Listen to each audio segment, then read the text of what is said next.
technical stuff once we're live, and we are live. It's finally here. I see it. It says live. Yes, it definitely says live. Okay, so we're gonna wait for people to hop on, and then we're just gonna run some technical checks. We've got a person on. Hello, hi guys. Hi, hello, hello, hi. Hi. I'm so excited to be here. Same okay, here. so we're gonna wait for a couple of more people to hop on so that we can check the technical stuff. Hello, hi. Someone as excited as we are. Hello, Shanti. Hey, Shanti. Hello, hello, hello, hello. It's hi, so everyone. Good to see you. Hey, oh, this is so exciting. My phone is on silent. Okay, we're cool.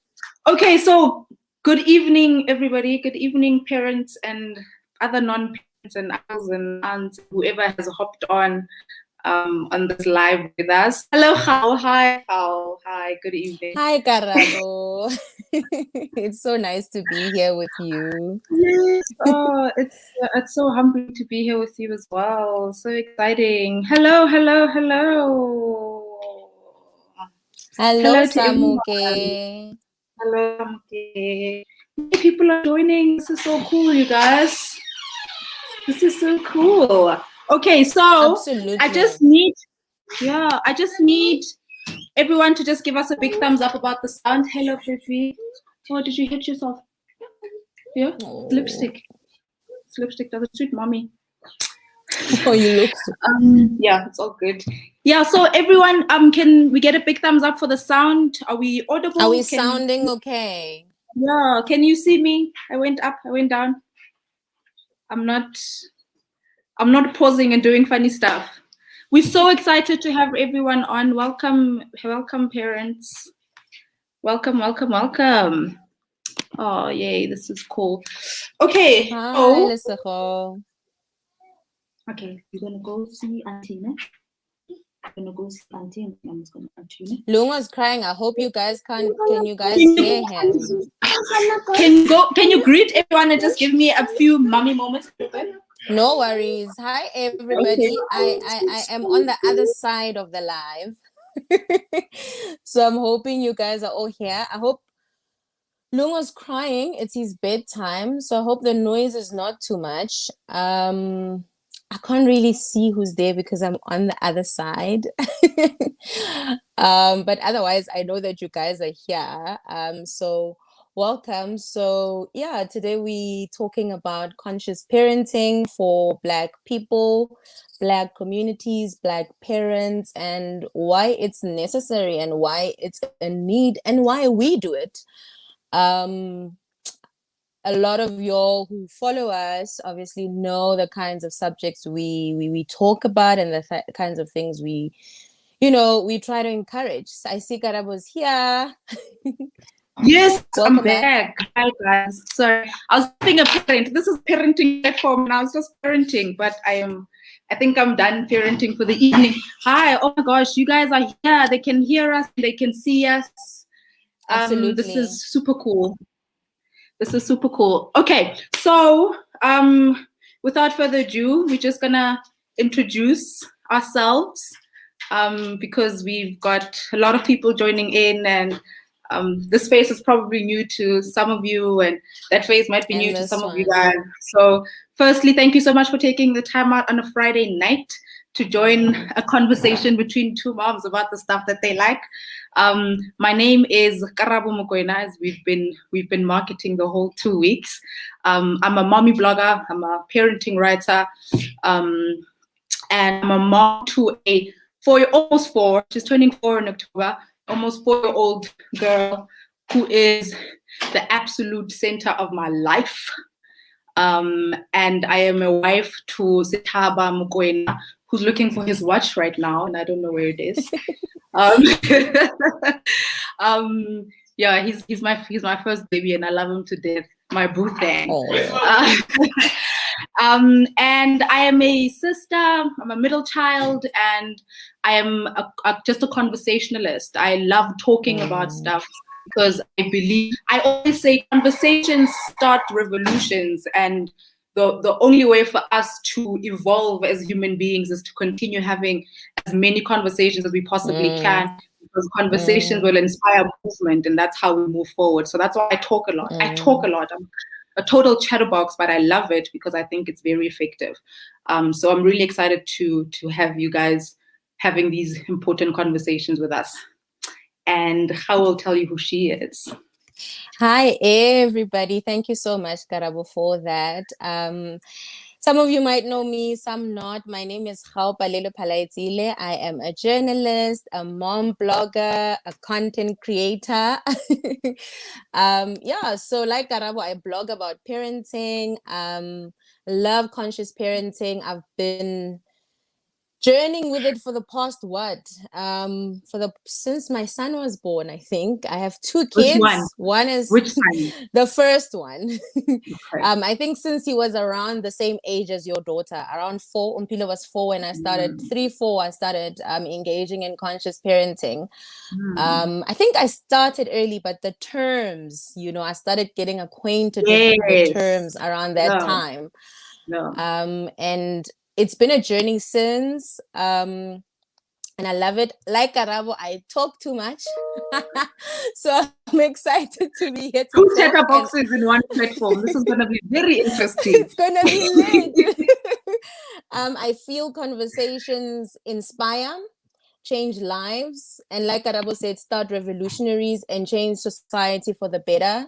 So this is the beginning of many more. I'm so excited. I was a fan of Karabo. Like, I would go on Instagram and be like, this girl, she's everything. To make me blush. When she first started talking to me, I was like, starstruck. You talking with me?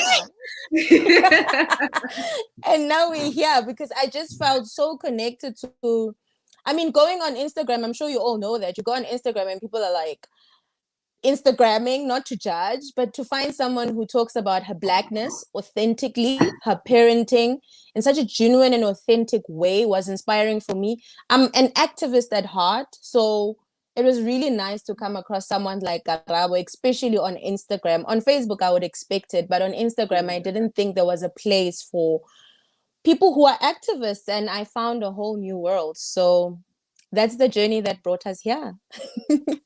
I feel like I'm talking too much. I blush every time we share the story, but yeah, I'm really excited. It's hard to find people that you can like relate to on a really genuine level on a platform like Instagram because of the kind of platform it is. So I was stoked when I saw you. I think we were fans of each other. So this was meant to be. This was written in the stars, right? Yes. So okay. Happy. So you've been journeying with conscious parenting since kiddo was 4, right? So yeah. I'm now in the journey as well. So you've been on it for quite some time. So would you like to introduce what conscious parenting is for the community today? Just introducing the topic and what we're talking about. Yeah. So for me, conscious parenting is basically, in a nutshell, for me, it has been less focus on disciplining a child and teaching a child, but more focusing on awareness of me as a parent, my actions, how I contribute to that child's life, behavior, lessons, and what I learned from the child. So it's removing that ego of I know better. Actually, I love this definition. I always say in my bio, breaking down the top-down approach to parenting. So like I'm at the top and the child is at the bottom, like speaking to them like this. Even if you display it, it's basically an image of a parent talking, and the child being below and listening. For me, conscious parenting is taking that top and coming down to the level. If it's kneeling, you kneel. If it's sitting down, it's sitting down. That's what conscious parenting is to me. Come to the level of the child and engage the child on whatever. That's it. That is so dope. That is so dope because I really view it as that as well. And what conscious parenting does is it takes the traditional model of parenting, which is the top down, the parent is here and the kids are there, and it's flipping it on its head completely, right? Yes, it's completely absolutely. flipping it on its head, because then I think it's based on such a fallacious model, right? Like it's false. The idea of thinking that parents know everything, because now I'm adulting and I'm like, I'm still figuring out so much, right? So I can't then assume that I have stuff figured out, particularly parenting, because in essence, like, I'm doing this for the absolutely first time. So that's how I personally got introduced to it, because then there started being a lot of questions popping up about like behaviors and understanding children and relating to children, and I'm like, yo, I actually have no idea what I'm doing. And then that's when I started thinking about, okay, so what's my point of reference for doing this? Because I carried this child and I birthed this child, but I'm like, yo, actually, I don't know what I'm doing. So then my point of reference started having to become the way I was parented. And then I looked at it and I'm like, that can't be right. Yeah. Because that wasn't fun for me. So there is no way I'm basing my style of parenting on that, because that for me was not fun. So I was like, okay, so there has to be a different way to do this. And that's when I got into it, to be like, okay, so I can't be the adult talking down to this child all the time. So how do I then kind of navigate this? And then I'm like, okay, so she's an actual human being, right? So let me just relate to her like she's a human being. Let me just talk to her. Let me just, think that maybe, yeah, she's crying, but maybe she's not crying for nothing, because I'm like, human beings can't cry for nothing. That's when it hit me, because then she started, like, we dealt with colic in the first few days, right? And colic is a nightmare because no one can explain what it is. But now we're like, this child is this child is crying for 4 hours straight, like inconsolable. And we're like, she's crying for no reason. I'm like, guys, what does it mean that kids cry for no reason? But she's crying, so there is a reason. I was like, the problem is we don't know what the reason is. That's the adult problem. So then that's when I got introduced to the concept that it's actually conscious parenting, to be like, there's something beneath the layers. There's something beneath the behaviors. Or they're acting out, or they're being, but there's always kind of something beneath the surface. It. Yeah, I love that, because in my journey of conscious parenting, I found that a lot of how we were parented and a lot of how we grew up, it's almost like kids are seen as either half humans who are becoming humans, so they can't know any better, right? Half humans becoming human who don't know any better. But conscious parenting says, well, but it's still their body, their brains. So as much as they may not be better, you're not parenting knowledge of things outside. They may not have an idea of the world, but they absolutely have knowledge of themselves. They absolutely have knowledge of what their bodies are telling them. So yeah, fine, they may not be smart enough to tell you about, scientific research and debate policy and, tax, because they absolutely don't. But when they behave a certain way, they know better. They are experts at themselves. We can't claim to be better experts at their bodies. And I think that's where, for me, it also came in. Yes. I absolutely love that. It's everyone comes into the world with a certain nature, right? So what I think we then try to do with like disciplining them and discipline, just that concept is like triggering for me personally. I know. Yeah. We come into the world in a certain nature. So let me just refer to me. Like, I came into this world like a really emotional child. That's just who I. So maybe I still need to trace back in terms of like the first few days of my life, because those first few days and first few weeks and months, they actually do play a big role in the kind of adults we become, right? Like, we're understanding that when we're looking at brain development and all of that. So I lost an attachment to my mother while I was still very young. So that disconnection definitely played a role in who I became. So I was a very emotional, touchy child. Like, I didn't like getting shouted at. I didn't like people speaking ill of me. And unfortunately, I found myself living under, my caregiver was a traditional, this is my house, you're going to listen to my rules, and I'm going to discipline you because I am the one that makes rules in this house. And if you deviate, because then what happened is her own parenting created kind of a script of how a kid is supposed to be like. And what traditional parenting, particularly in Black communities, looks like is that there's an adult, and the adult is the authority, and you have to obey the authority at any cost, right? So if it looks like I deviated from that, like I think it's something is to do, you get disciplined. And a discipline in my home was tuba or tapa, or tradition, like the shouting. That's how I got disciplined. So my nature was not understood in my home. So then I ended up, like, someone would say something to me and then I'd start crying. My aunt would say something and then I'd start crying. So that's who I was, and they didn't understand that. So that kind of disciplining in a traditional home is going against the fact that this is who this child is. This child just wants you to sit down and talk to them. Just do a party and just get to understand what's I saying. Like, if they did something at school, if they fought with someone at school, just sit them down. Because if I question, let's talk about the authority thing, because I think it's a big thing in Black communities, right?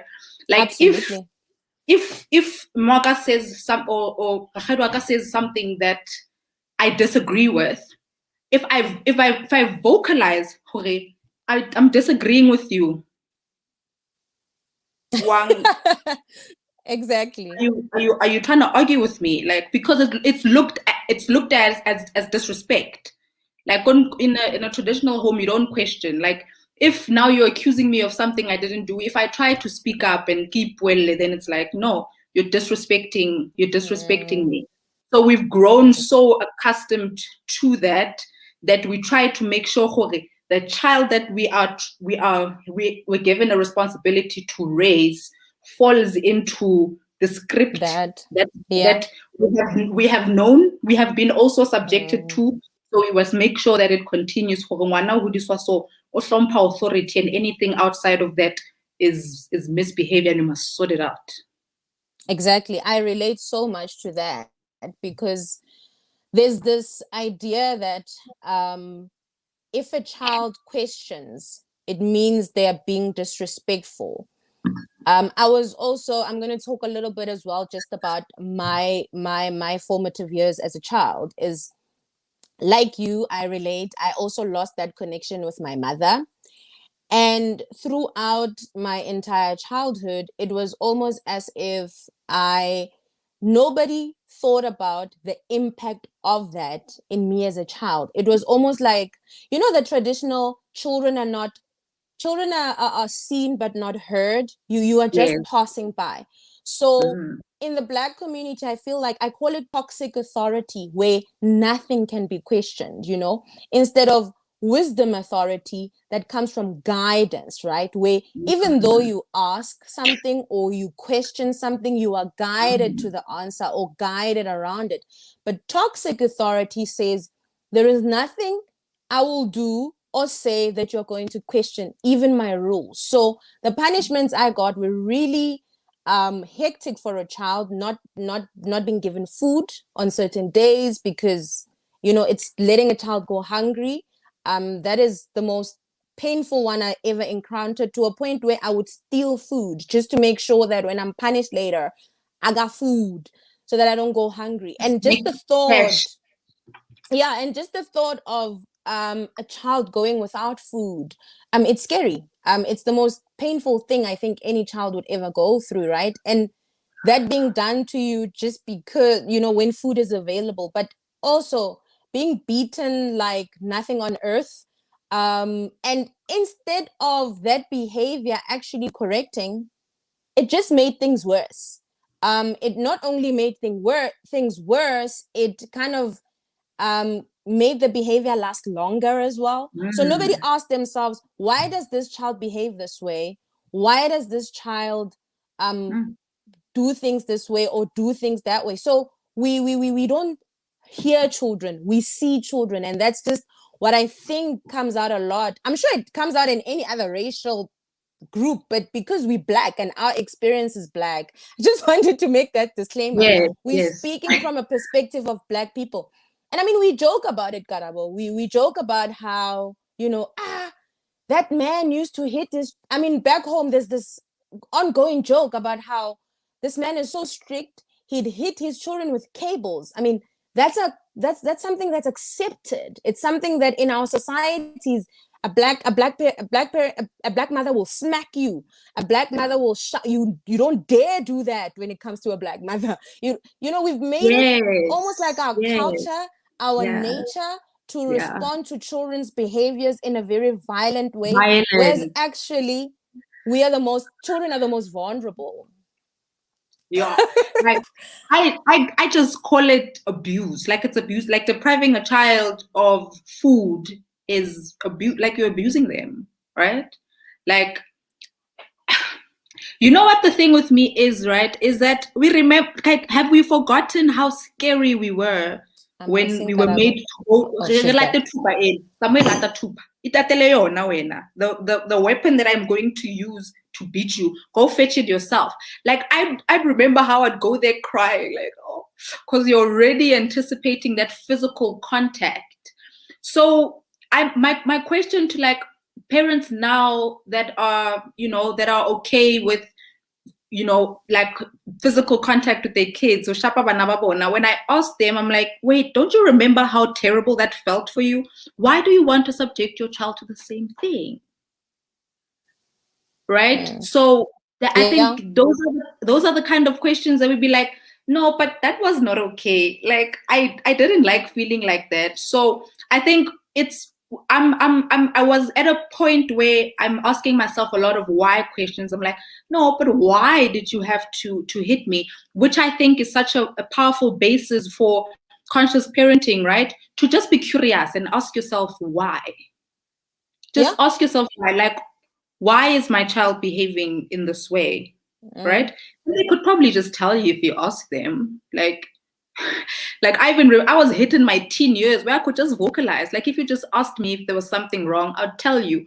But because the environment was not allowing for a child to explain themselves, then you just get beaten over. You even fear. So it's parenting out of fear. So we think that it worked because I turned out fine, but actually we are walking traumas, right? We were put into submission. It was fear, right? We were beaten into fear to a point where you knew, I'm not going to do this because kitlo shapiwa. And for me, what then became an issue when I became an adult and thought about it was how obsessed I was with standing, especially when I grew older, right? And I became defensive. So I would be beaten and I would stand still and stop myself from crying. And I was so obsessed with doing that as an FU to the person hitting me, to say, oh, I don't feel it, but internally I am, right? But at some point, some people do talk about not feeling it, but the emotional and psychological effects of that, right? So I would just be obsessed with just sitting still and not crying and seeing the reaction, right? Because like, oh, so I'm not moving. Let's see, I'm not crying. Instead of actually, this is not okay. This is not right. You shouldn't be doing this. So yeah, man, these things are triggering, but it's fear, right? It really is. And I always say that katabaya or shapabana is that I don't respect you. Like you can't go face to face with me, and then expect me to respect you. I don't respect you. I fear you. Because actually, like hitting, it's not nice. Like Oshapu was not nice. So I don't want to tolerate that physical pain. So I'll, but the fact that you had to now as a child do that to your brain, to say you are going to feel this pain, but you're not going to react. Imagine that kind of emotional damage you're doing to a child. Because you're trying to survive, right? Yeah. But that's a whole, I think that's, as a Black person, I think that's my biggest thing, right? Is a fear, actually. Like I'm noting stuff down that's triggering me. Is that the whole model, parenting in a typical Black household is fear. Like you have to submit to authority, right? But I also think as Black people, that is such a big thing for us. But also, I think we have to kind of step back a couple of years and a couple of years and a couple of years to figure out, or to really learn how we were, made to respect authority on the basis of fear. Like if you look at the apartheid system, let's just go right here. Let's not go to slavery. Slavery is way too far, right? Let's just look at apartheid in itself. That like we were meant to respect the authority of white people so much that like authority, like you have to respect these people. When you see a person in a position of authority, you have to shake, you have to make sure that you have your pass with you. You have to, like, that's how Black people have been put into inferior positions for years. Right? And then when you go even further than that and you go into slavery in America, Black people were beaten into submission. That's how they instilled fear in other slaves to beat these ones. We're just going to use these ones to show them that if they don't submit to our authority, then they are also going to be subjected to physical contact and getting whipped. That's how Black people were beaten into submission. And I'm like, it's years later. We are not there anymore. Right? That's our past. So my questioning then always comes from a place of, come on, guys, we have that's why it's called an evolution, right? We evolve, like we grow. So back then it worked for them, but we don't have to do the stuff that was done back then. Like it's okay for us to get to a point where we say, you know what, maybe I don't have to hit them. Like maybe I can just sit down with them and actually just talk to them. Because I was watching a video the other time about it was a Black Nilenghono actually, like hitting this like teen girl, like, and then I found out it was because the girl lied about boys, now the girl now has a boyfriend, but Nakoko didn't know, or something like that, stuff like that, right? So my big thing is always, okay, one, she's a teenager. Hormones are going all over the place, right? Yeah. Like, Khojola is a normal part of child development, right? I think this is a one big thing that I feel was greatly ignored in my household where I grew up, is that a toddler is actually supposed to be naughty because that's how they're exploring the world. But then being naughty, we feel like they are disrespecting our authority, or if they're 12 years old and about Jola, now they're not abiding to my authority because I say you shouldn't date until you're 18 years old. And I'm like, oh, she's a teenager, just sit down with her, and then maybe this is the time for you to be actually having conversations about sex and boys. But we don't do that in a Black household.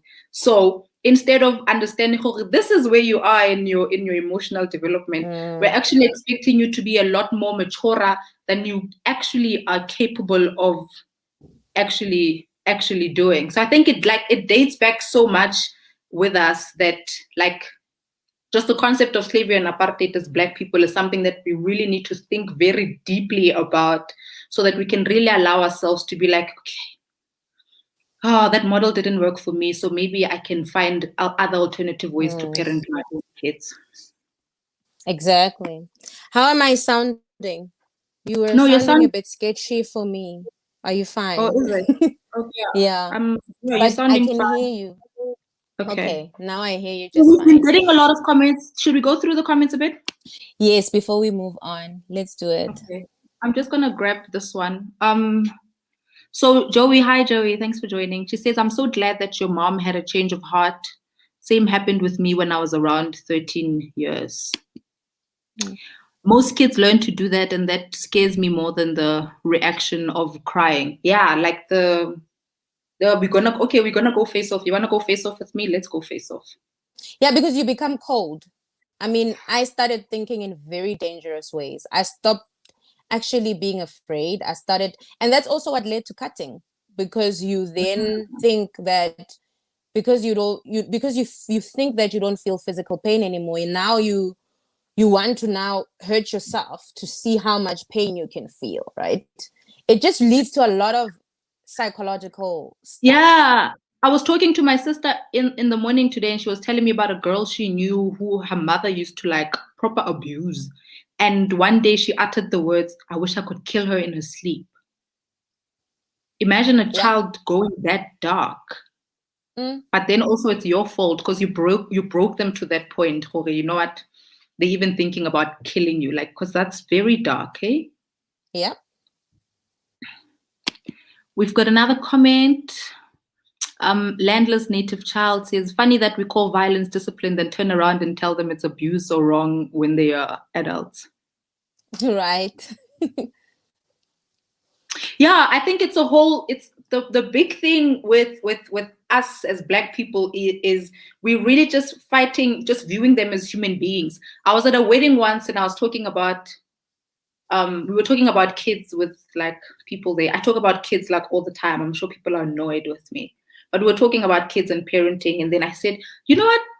People should just look at them as human beings. And she's like to me, oh, Karabo, it's not that deep. I'm like, yes, child, it is, because they are human beings, right?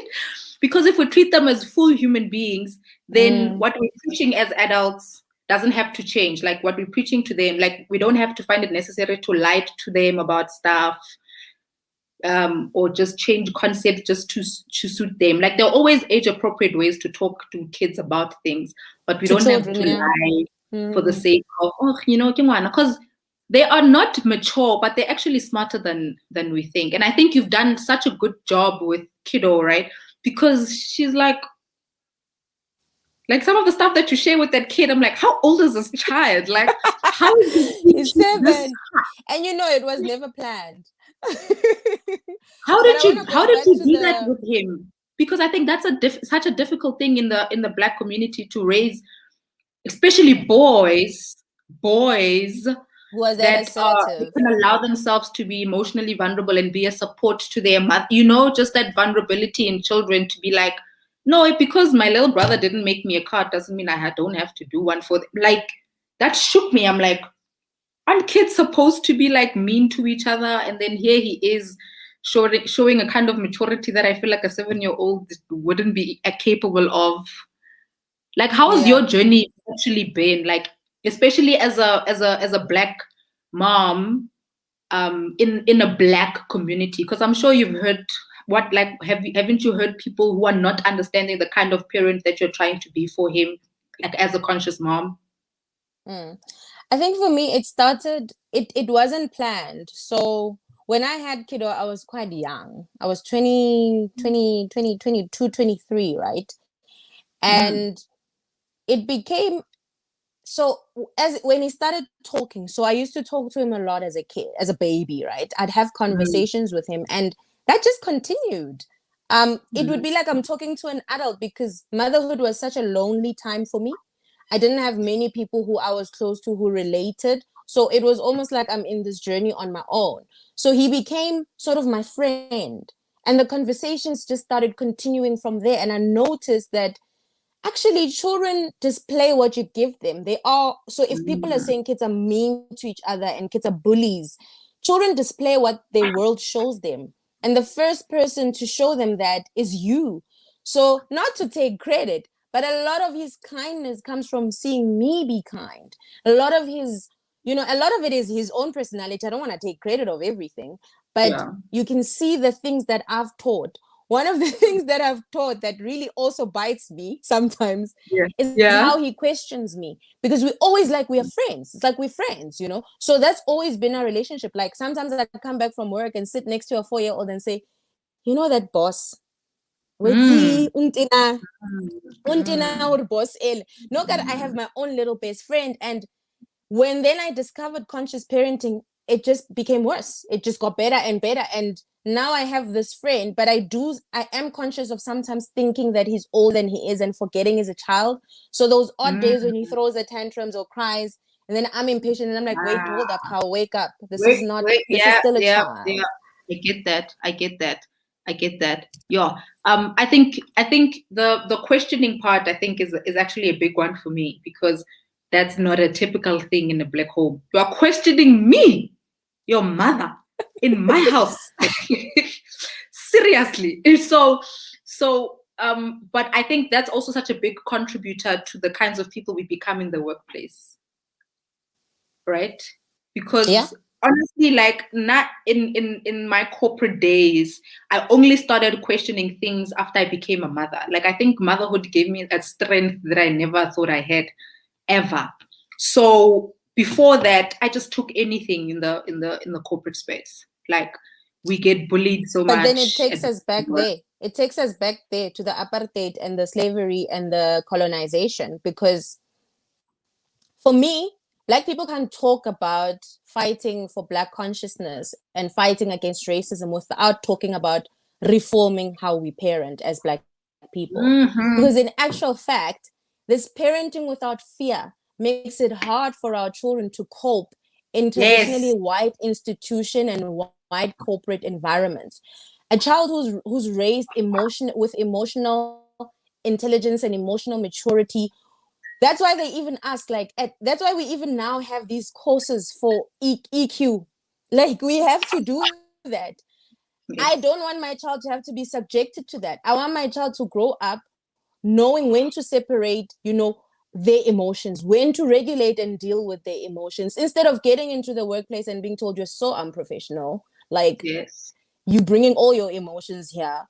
And oh my God, not that you never will, but it's harder for us as Black people, especially Black women, when we get into these environments because of how we are raised, to question, to speak for ourselves. If you don't want your child, you are the first figure of authority that your child meets before they go out into society, before they meet a teacher, before they meet a principal, before they meet an auntie, anybody. You are the first. So how you display authority will determine how they see authority going forward. So if Black people don't think about reformulating how we parent, then we can't complain about how our kids are doing in society when it comes to authority.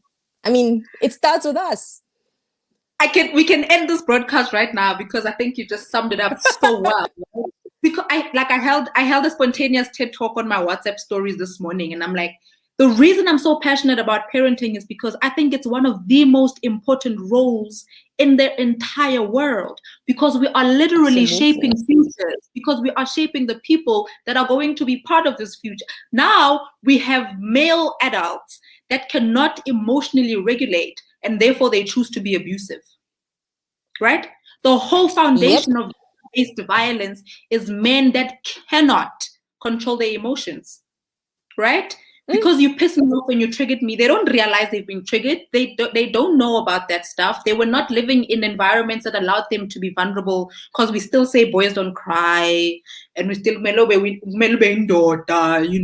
because if we continue teaching our boys that, then they're going to get into relationships with women that are a bit too loud. And then now, because my daughter is questioning the son that you taught, a woman is not supposed to question you. Now he's like, excuse me? And now my daughter's getting hit because and I told her, a boy is not allowed to touch you. If a boy is looking at you sideways, you also look at them sideways. Because we're teaching our girls now that, because that's what our moms and our grandmothers have been taught for years, So we're teaching them differently. But my problem is, if we are all not doing this, like, with the same kind of understanding, then there's not going to be a balance, right? there's not going to be a balance in society, because then because that's why in corporate spaces you get white people that are very vocal about the kind of, because they can't tolerate injustice. That's why white people complain, and we make it a problem. We make it a problem, like there's something wrong with complaining. There's absolutely nothing wrong with complaining. The problem is we were taught to complain. We were taught to endure injustice for as long as we possibly can, because we have to listen to the authority. Once the authority has spoken, and we have to, I am the authority. It's me. Yeah. and you're speaking about men and how they become. So there's different kinds of responses to such parenting, right? You get the one who will be submissive, doesn't question, almost like, I don't want to speak, I don't want to be heard, because they were taught to, they were raised with fear, right? Then you have ones who display how they were raised, either to a set, like they choose the degree, right? It depends with them, right? Then you get those who, for me, both are scary, right? Because one, you don't want an adult who doesn't know who the hell they are and can't question and can't call. I mean, imagine, I was speaking to a friend about it the other day. I go into a restaurant, I'm the customer, I'm paying, you give me a wrong order, and I'm supposed to just accept it because I'm scared of, it's also the conflict resolution thing. Like, I'm scared of conflict because the way I was raised, the fear didn't teach me to sit down. Right now we have meetings in our home. Let's talk about your behavior earlier, or mommy's behavior this morning. What did you like and not like? We were not taught that conflict can be approached with kindness and empathy. So then whenever we see conflict, there's a red flag. Either we are flight or flight, we get angry and we mess it up, or we just, we just cocoon and we leave it. So we leave it unresolved. So there's just these two things that happen that I think need to end. And we are responsible for doing that work with our children now, because I personally struggled so much, like personally with confidence, right? That was my biggest thing, because now I was always shamed. Like how faith and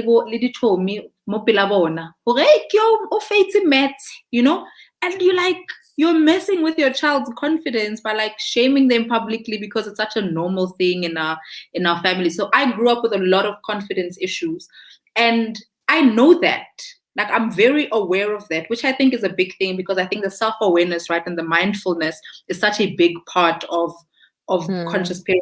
Because then what the concept is, it's parent-centric. It focuses on you. They're doing something that's triggering you. That means there's something that you have to sort out with yourself. Once I realized, oh, actually, I do have a lot of confidence problems, and I'm like, how do I then reparent my inner child, right? Because my inner child is so broken. My inner child is like so damaged. I'm like, how do I reparent? Okay, let's do affirmations. Let's see more. Before you even start like speaking, I'm smart, I'm strong, I'm beautiful. Yes, and the affirmations. Right? And she knows that now, and she like says, and the thing with affirmations is the more you say it is the more they believe it, because it's the same thing even in a toxic environment. If you live in an environment that's always telling you, oh, you ain't shit, you ain't shit, you ain't shit, excuse my language. But if you exactly that's teaching you that, you believe that. And I think that's such a big part about the Black condition, is because we are literally in a system that has been telling us for centuries that we ain't shit. And we're not good enough. We shouldn't exist. So do you realize how important our work is as Black parents? Because we are countering years and years of generational trauma that has been telling us that we do not belong in spaces where we actually do belong, right? But because we've heard that for such a long time. I was writing an article once about hair, right? The recent one, I can't remember what the school was, and the girl was making a speech and she was recalling what happened a few years ago when she had her first experience in school, where the teacher was telling her, your hair is untidy and, oh, you must fix it. And she remembered that like it happened yesterday. It's because it's sitting in her brain, right? Like that was a trauma for her. But I'm like, how did she know that was a baggage? I'm like, because Black children actually just have that baggage as part of their generational trauma, because we always feel like we're not enough. So it's so important right now, because we realize how traumatized we are, even in our identity, like our very identity makes us question who we are. So we have so much work to do, and that's why Black children in particular deserve that connection, because we have years and years of really terrible work that we have to counter. Yeah, and you can't, guys, we can't continue to say that we want our kids to compete better. We want our kids to have equitable opportunities. We want our kids to be included without talking about how we parent them. There's this whole assumption. So it's the fear. Then there's also this, we parent because the world is a bad place. The world will show them flames. So then you have to prepare them. It's like pre-abuse, so that society can abuse them easily. But you thinking you're making them strong, but actually you're not. You are abusing them just with the idea that the world is such a messy place. So if the world is messy, if there is racism, if there is colorism, if there is sexism and queerphobia, that gives you more reason to actually love your child at home. I actually want to keep them and close all the doors. I want to keep them and close all the doors, because then that's more reason to be connected and consciously parenting, because you are giving your children that affirmation that Karabo's doing, you know. Mina, for me, I had an issue with I was always told that I'm not gonna make it, that I'm not gonna be anybody in life, that I'm useless, that I'll amount to nothing, just like my mother. You know, I was always told things like that. And that really was implanted in my mind to a point that I projected it on my son when he wasn't doing well in schoolwork. And even now, schoolwork is quite a trigger for me. And I realized that it is a trigger. So now I'm like, okay, how? What's the problem? So conscious parenting also calls us to fix us. So it's like healing you, because Black people need healing. Then you're parenting better. You're starting here. You need to heal. So for me, sometimes I'm even overwhelmed by conscious parenting, because it's making me look way so deep that sometimes I don't want to go. I don't want to go that deep sometimes. And I'm just like, damn, but I have to do it because I got kids and they need me to do that work. Yeah. I'm seeing more and more comments. As Black people, we've went through a lot, so we've got a lot of healing that we definitely need to do. Lebogang says they'll also remind you what you said, forcing you to check yourself so you can't lie. Yes, I absolutely love that one. Can you explain that a bit for me?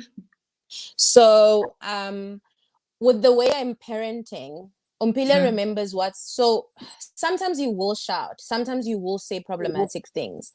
But then when you first start with saying that those things are wrong, then your kids will remind you that you said those things are wrong.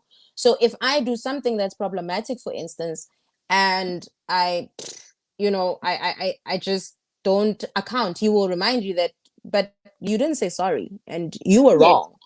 Or they'll say, but you said this. What and giving that room for that. It's so important to also keep check on yourself, because then you're not always the one monitoring yourself. So you'll see as Timo grows, why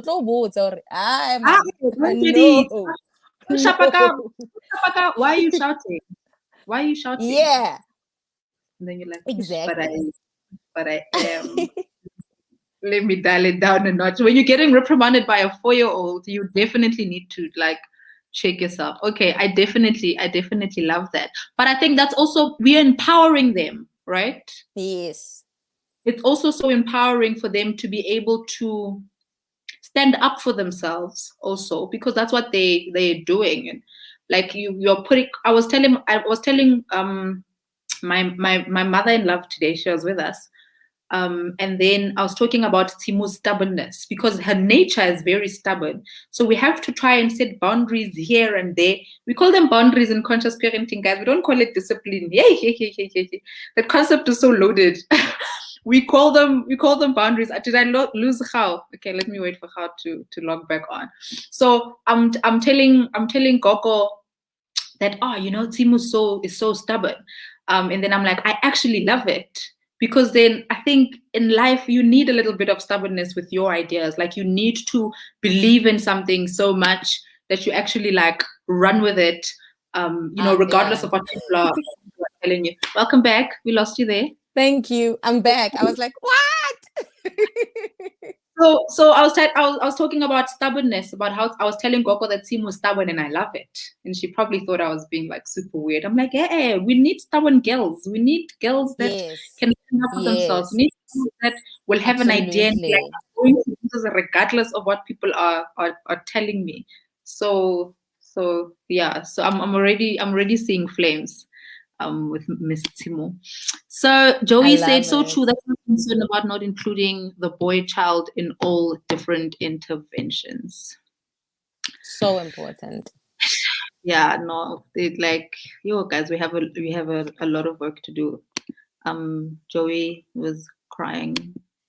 Can't remember what we were saying here. We've been on a roll. But you spoke about something so important that I wanna mention again, with which I resonate with, is that we have to be their safety, because the world is already such a bad place. Like, we don't have to subdue. Like, in my home is not the outside world. No. Because the outside world and is so terrible. It can't. It really can't. Like, the world is not an all-round terrible place, but there are actually really terrible stuff happening out in the world. Like, I realize with school, I can't stand school so much sometimes because of the amount of meanness that happens in school when it comes to kids, and just bullying. And like, I feel like, because sometimes she comes back from school and she's like, Mamang pushed me and that person hit me, and oh, she said something mean to me. Like, now I have to like teach Timo about how people actually have the potential to not be nice sometimes. Because she's not used to that. Like, she's not used to someone just shoving her and not apologizing, you know? She's not used to having someone shout at her and not apologizing. So that's what they are to in the outside world. Like, people will talk down to them and people will push and shove them. Why must it be the same in their home? Like, where is their safety? Yeah. Where do we expect their safety to be? And then we look for safety and comfort in the wrong places. I remember dabbling with this a lot when I was in varsity, that, you know, I used to read a lot about how kids will, or young people will find other places of comfort. And I believe I'm one of those children. I looked elsewhere for what I needed at home. You know, Joey said something earlier saying they don't become strong by being hurt. That's the other false assumption, right? That by hurting them, or being hard, rather, being strict and being hard, will make them stronger persons, which is not true. You can be strong and smart because your parents were emotionally mature. Your parents were able to control their emotions. Your parents gave you a safe space. Because, I mean, I want to be that place where, yes, you're wrong. We acknowledge you're wrong, but also we love you and your mistakes are welcome here. But also we lose the opportunity to fix behavior, or to teach, or to repair behavior when we parent out of fear. What I'm thinking of now as well that we haven't mentioned is that even the way we parent ourselves, we are parenting out of fear. That whole approach is out of fear as well. You are scared of all of these pregnancies and everything and all of these things, and you beat your kids to submission because you want to avoid all of them. But like you were saying in the beginning, you can't avoid development. It happens with or without you. It will happen, whether you like it or not. And the big thing is that then we are parenting our children from that place of fear as well, right? And then now you just look at that and you're like, no, but there's just something wrong there, because then you came into the journey with your own baggage about how a teenager should not be pregnant at all, right? Like, you know, or you also just already wondering what the neighbors are going to say if your child is pregnant. Now it's going to make you are bringing in a trigger. Whoo! Yay! bazothini, batho ba tla Abantu reng? bazothini. So I'm now I think that's the most parenting you from terrible that. way to parent. Oh, it's terrible. I was parented like that, and it's terrible to parent your child in that way. And then expect them to excel. Because every single moment they will compare themselves to someone else. Like, oh, I hate it.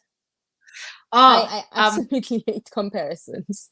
my family, yeah, I don't know if they're watching, but as a black family, they created a wedge between me and another family member, kind of the same age group, because of the comparison. Like, we've carried that baggage for such a long time because we were easily compared to each other. You see, that one is doing much, you are doing much, and then it actually just kind of drove us apart, and we don't realize that. We don't even realize sometimes that we even create sibling rivalry rona self amongst siblings, because when this one does well,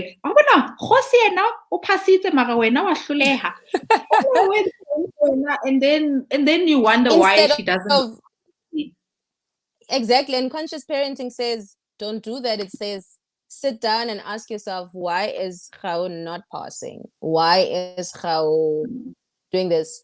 But also we need to let go of this assumption that children are inherently problematic. I find it to be so unfair. The children are always manipulating you, and every single behavior of a child is really trying to frustrate you as a parent. Unfortunately not. You gave birth to an individual who is being an individual. Unfortunately, that individual needs you 24/7 until they can be on their own, right? So their behavior most of the time actually has nothing to do with you. They're just growing and they're getting to know themselves better and better. I'm seeing more and more I'm also seeing comments. I was just saying, just the concept of conscious parenting just says your children's behavior has absolutely nothing to do about you, actually. None whatsoever. My Shela Shanti, conscious parenting will be the birth of a generation with better communication skills. Word, ma'am. word. Clicks. Word. Stop, Mike. Joey says, I love that our kids are assertive and stubborn, even though we challenge. Yes, it challenges all of us, Joey. We're struggling. Sometimes I need to take a deep breath and go. And that's such a big part of conscious parenting, is that we actually just have to breathe. Yeah. Because our kids will piss us off. They will piss us off. So instead of like always reacting, sometimes you just need to step back and breathe. We have another comment from Nora saying, to see the stubbornness and to nurture and protect it rather than squash it. Yes. Yes. Yes. Absolutely. Yes. Absolutely. We are raising anarchists, guys. Yes. Let's do it. The world needs them. Does the world not need them?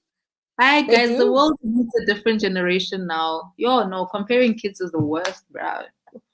I don't know why they do it in the first place. Like, I've seen I've seen like it. I like just comparison in general is just toxic.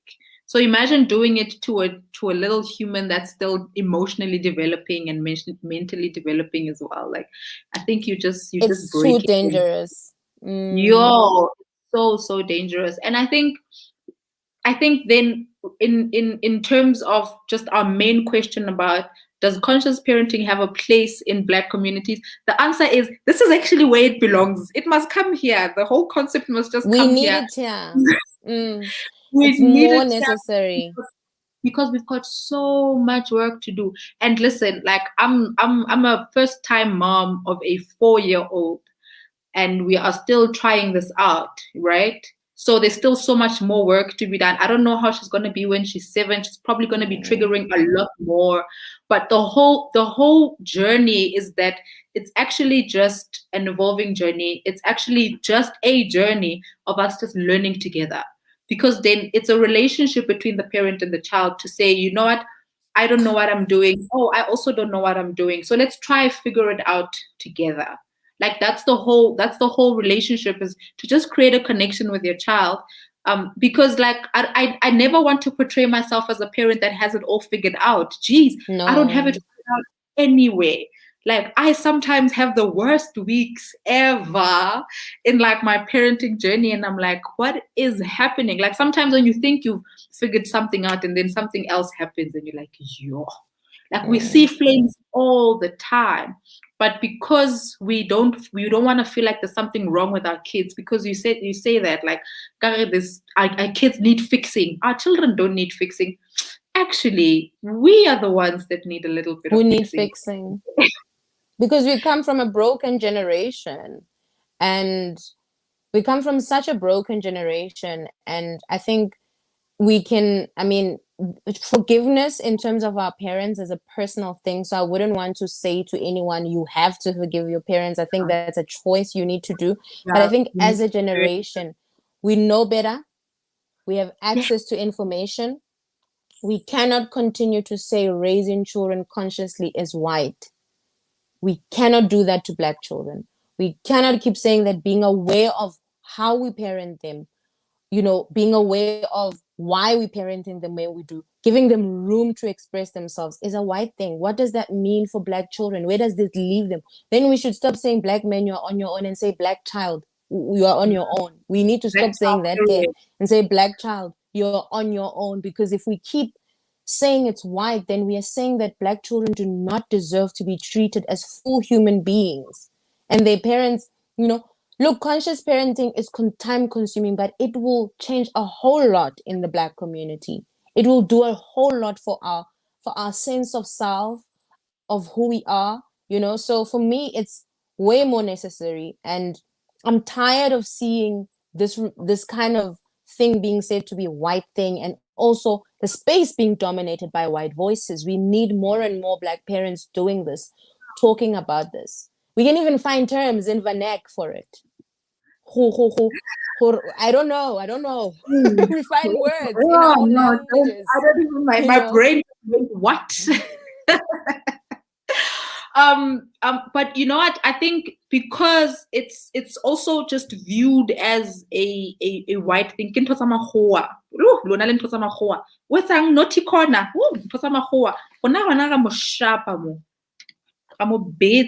Because we're still trying to view it as a white thing, then I find myself having to like explain and justify a lot of things in my, like when we have family gatherings. Now that's even the worst. Because Timu has this reflex right now where she hits when she gets frustrated. Wow, shapa. And then now as a parent, you want to get into a mode of showing people that you're in control. And then I'm like, nah, I'm actually not in control. Like she's actually going through something right now. Nale now going to go outside. I'm gonna kneel to her level, and then I'm gonna ask what's wrong, and then we're gonna hug it out, and then she's gonna apologize, and then we're gonna come back, and it's gonna be all smiles again. You won't hear her crying because I just refuse. So now I like, you almost spoiler.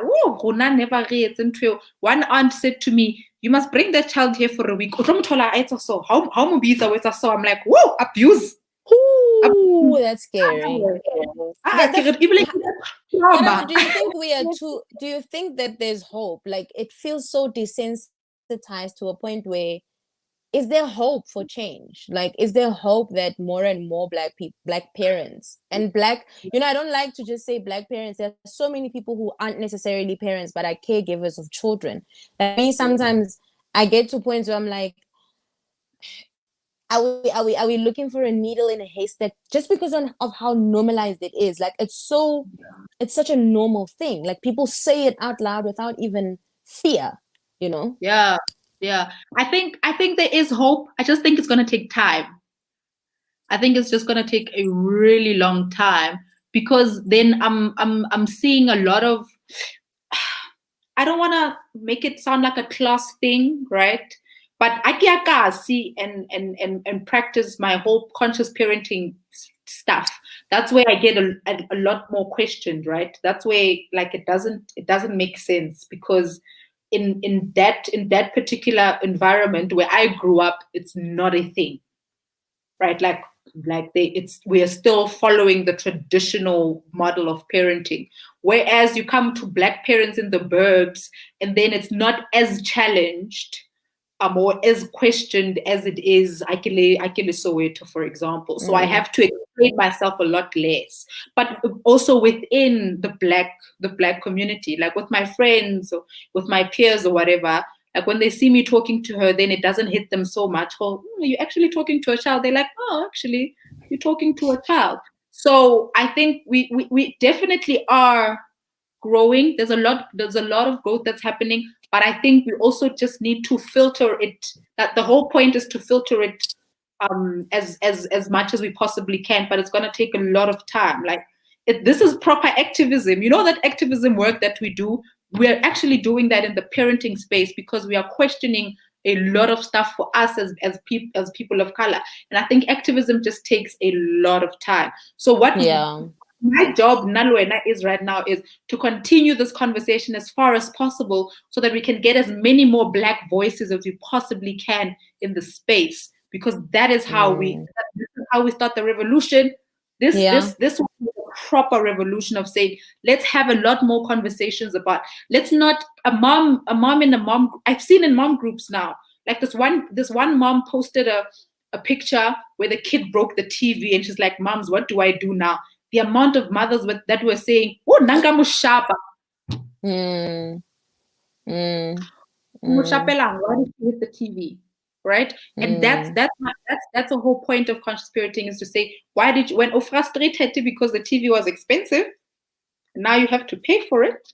But then let's talk about why. So we shouldn't be afraid to question moms like that in a mom group, to say, or Shapa, really, you ask them, why did she hit the TV? What was happening? Maybe she was frustrated about something. We really need to drive the conversation as far as possible. But it also just can't always come from white communities, which is where it's predominantly coming from right now. So even in our small spaces, because I've actually seen like some other moms that I wasn't even aware are trying to practice conscious parenting, coming to me and saying, Aish, I was trying this, I was trying that.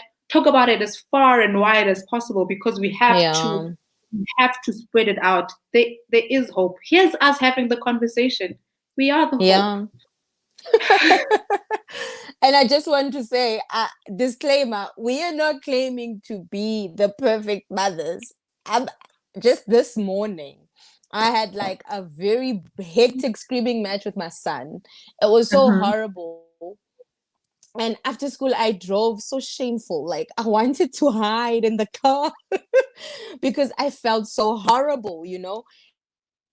And when I got there, the first thing I did, and I don't want to pretend that all is well. I had to say, I'm sorry, my behavior was wrong. And he said, I know, and I know you were gonna say sorry. So I'm not in any way perfect. I'm learning, and I'm learning from people like Karabo, from myself. I think I've lost Karabo. She's still there. I'm still here. I'm gonna read a comment. Is Karabo still there? I'm gonna read a comment by Ditiko. Parent says that we should embrace children's individuality. Where does one draw the line and label child's behavior not being appropriate? I say appropriate for the lack of a better word. Okay, I'm hoping I understand this question. I'm going to read it again. Enjoying the conversation and curious. Conscious parents say that we should embrace children's individuality. Where does one draw the line and label a child's behavior as not being appropriate? I think it's because there are universal things that are inappropriate. Like if you're rude, you're rude. If you're mean, you're mean. If you're being selfish, you're selfish. I think in one of my posts, I did say that, calling behavior what it is rather than just, I don't know, trying to sort it out your own way. Child, we should say, when you were doing 1 2 3, you were being really selfish, and that's okay to tell a child, because I'm pretty sure all of us can tell when our kids are being problematic, just like any other human being. It's also about like, conscious parenting doesn't mean that we allow kids to just be, I don't know, whatever disastrous and naughty and problematic they want to be. No, that's not what it says. It says look into that behavior, address it head on. I'm keep losing Karabo back. Hello, Karabo. Can you hear me? Can you hear me? I see you. No. Yes, I see you. Okay, but can you hear me as well? I see you. I can hear you. Can you hear me? Yes, I can hear you. Yeah, I had lost you. Did you lose me?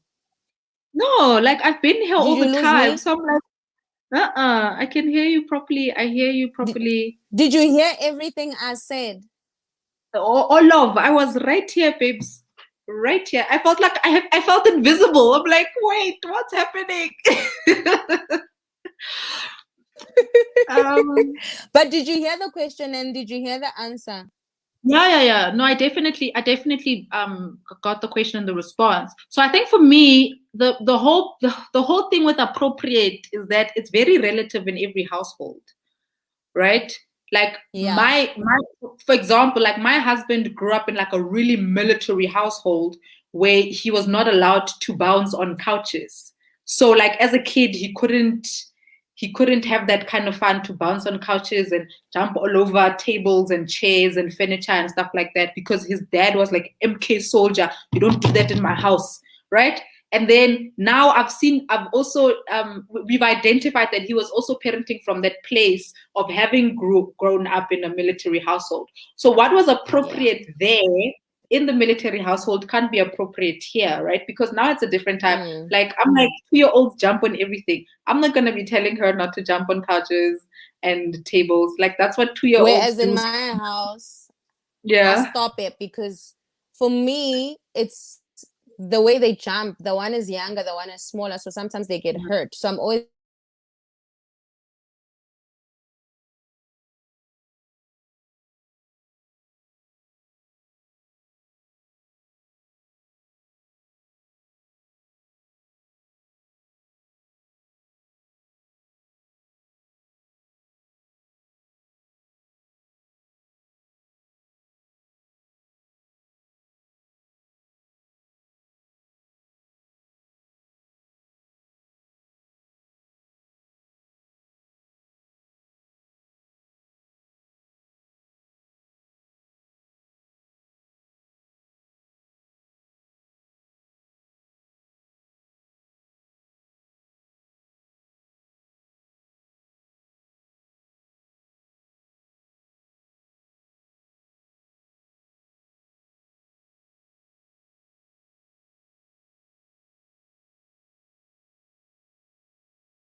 Am I back? I'm back.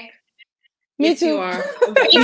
We lost everything. We lost everything. We lost everyone, but we're back now. But it stays here live 1 hour something. So it still says we're live. Yeah, we are still going live. So it's still on the same stream, which is great. So how Cool. like yeah, now we were both frozen. But are we back? Lebogang, are we back? Are we back? We feel like we're here and we're engaging with you guys. Are we back, we're here. guys? I'm also gonna check. Yeah, I think we are. Just gonna wait for someone to tell us that we are. And then we are going live. So it's still on the same stream, Here which we is are. great. We're back. I think we are. Oh, just gonna wait for someone to tell us that we are. And then we are back. So I really hope this conversation has been beneficial for whoever has been watching and listening, as it has been for us. Because every time I talk about conscious parenting, I feel a little less crazy. Because sometimes I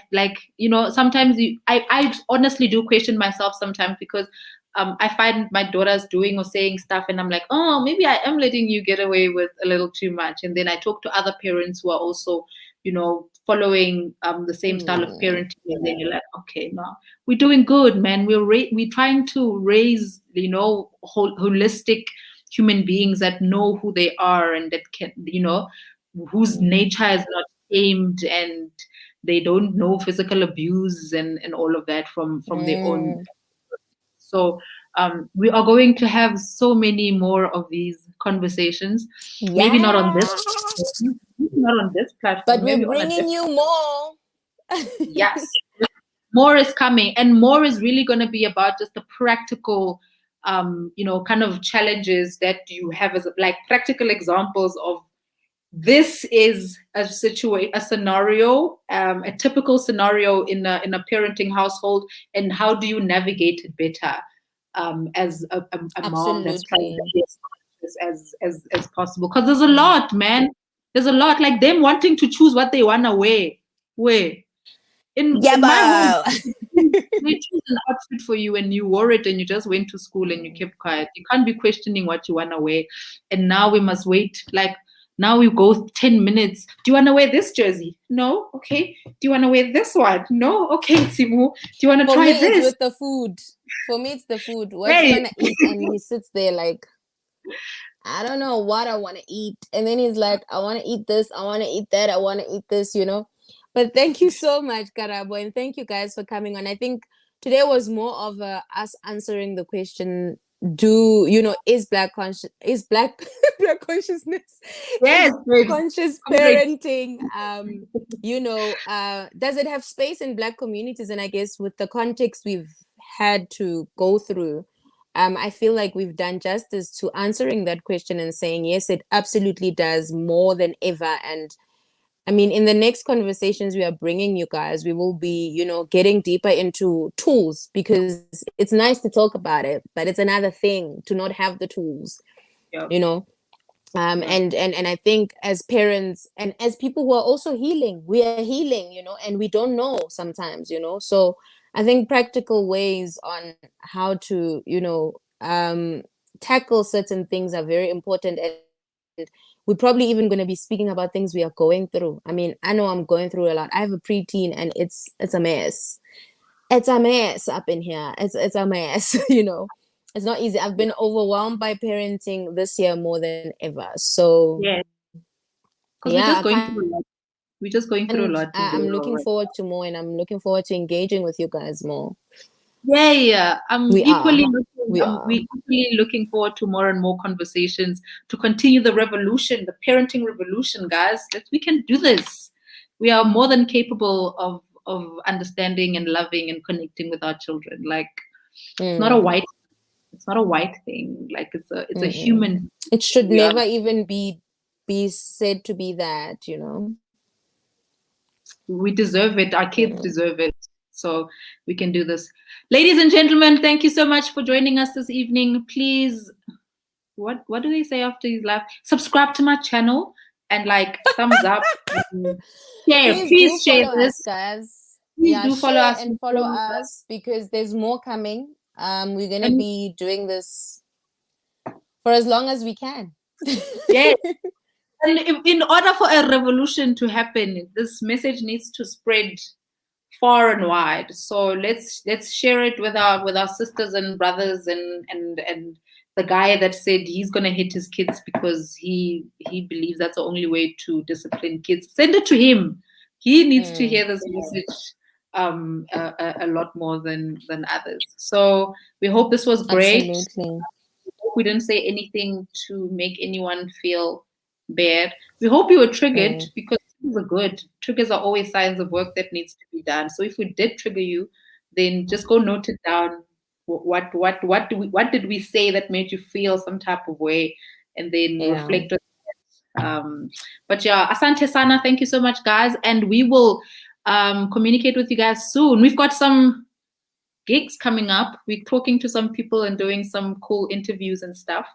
Look at us. So be on the lookout on our social media platforms. It's Black Mom Chronicles and Feminist Mommy.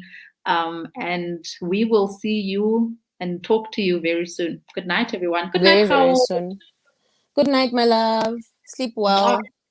Bye. Bye.